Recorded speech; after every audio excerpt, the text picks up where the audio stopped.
Kevin Harlan here. Tomorrow, the NBA on Prime Crew is back as the Emirates NBA knockout rounds continue. The action heads to Las Vegas tomorrow for a thrilling semifinals doubleheader. 4 teams remain, but only 2 will move on. The last 2 teams standing will then go toe-to-toe Tuesday night, December 16th, in the championship game for a shot at the cup, bragging rights, and a place in NBA history. And Prime is your exclusive home for all the action. So don't miss the final chase for the Emirates NBA Cup, coming to you live from Las Vegas, starting with the semifinals doubleheader tomorrow at 5:30 p.m. Eastern. And Prime's also got your front row seat for the championship game Tuesday, December 16th at 8:30 Eastern. If you're not a Prime member, that's not a problem. Sign up for a free 30-day trial to get started today. Restrictions apply. See Amazon.com/Amazon Prime for details. And don't miss the thrilling conclusion of the Emirates NBA Cup tomorrow, only on Prime.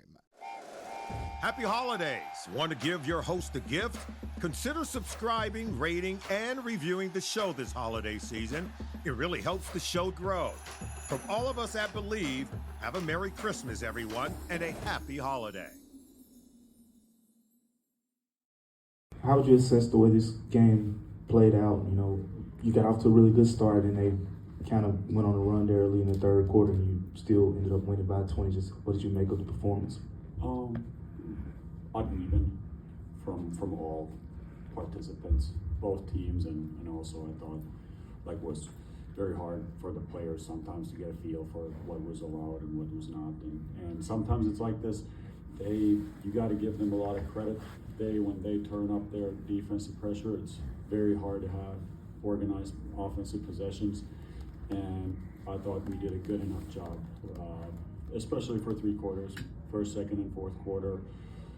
Very good defense, and handled that pressure well, used it against them, and then in the third quarter we kind of let them back into the game, and I thought we could have been more clinical in that situation, but it's very unusual roster that they fielded today, and that brings with it some unique challenges, and for the most part I'm very happy with our defense today. And I think when you go back to the video, I think I'm going to see that our shot quality was much better than our shot making today. I think I thought we got the ball into a lot of good spots for our guys, but sometimes shooting is like this.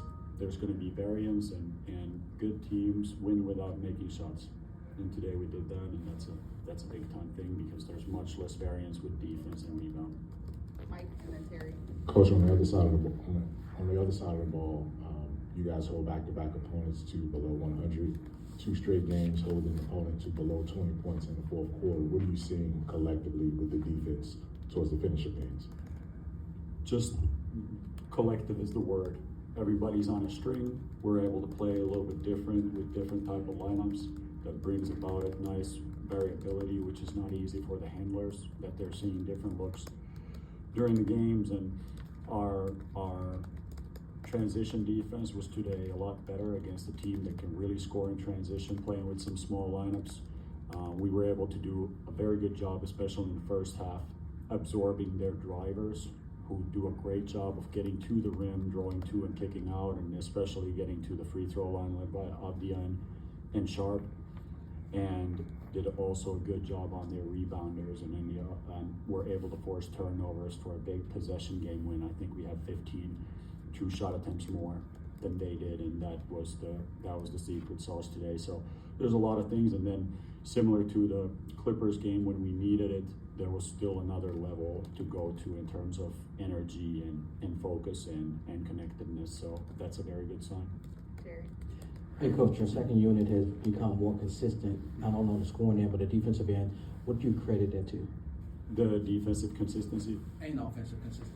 Just both, consistency on offensively and defensively, on the second unit.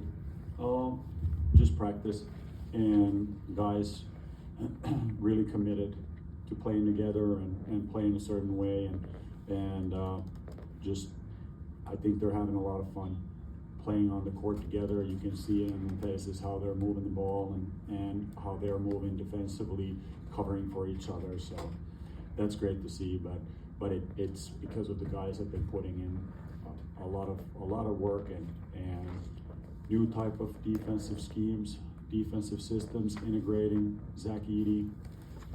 Not easy, but we've been trying to work as much as possible that the schedule permits us, and that's a testament to the guys working. DeMichael.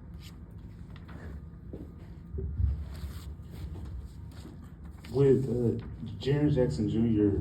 in particular, like he seemed to be really affecting the game today in a lot of other ways than scoring, but in that particular area, I think it's 2 of his last 3 games where he hasn't reached double figures. Is it as simple as make or miss, shots that you're seeing in terms of the quality, or is there something else that you guys, need to unlock to put him in better situations? What do you make of that? Always got to check out the video before commenting too much. Like I said, in the Clipper game, I thought we were passing him, like we didn't pass the ball enough to him. He had good situations in the post-ups where he was open, and we went to the next option, and that's something we reviewed also from that video, that we have a guy who's draws automatic double teams, and a lot of times he's playing with Zach. Yeah, you can find him at the front rim, and I think, for example, today, Jaren, after his first stint or first quarter, he already had 3 assists because he's finding the open guys, and he's really looking to play within the flow of the game. And now I catch myself asking him to be a little bit more aggressive in some situations, but it's always like finding a good balance. And the biggest thing that he's doing is defensively, him and Zach together on the floor. It's not a surprise we're keeping the offenses to very low numbers. They've been tremendous over there. Jaren has been great in providing flow for us offensively, being more a screener and somebody who draws attention. And then it's when you look at how the other guys are scoring, it's because of the attention that he's also drawing in those lineups. So it's there's several components there, but he's a great player. He's a very good player on the perimeter, a very good player on the inside. It's just a matter of time that it opens up again. Thank you, Coach. Thank you. Okay. Happy holidays! Want to give your host a gift? Consider subscribing, rating, and reviewing the show this holiday season. It really helps the show grow. From all of us at Believe, have a Merry Christmas, everyone, and a happy holiday.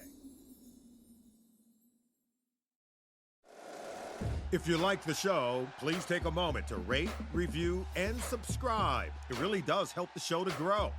Thank you for listening.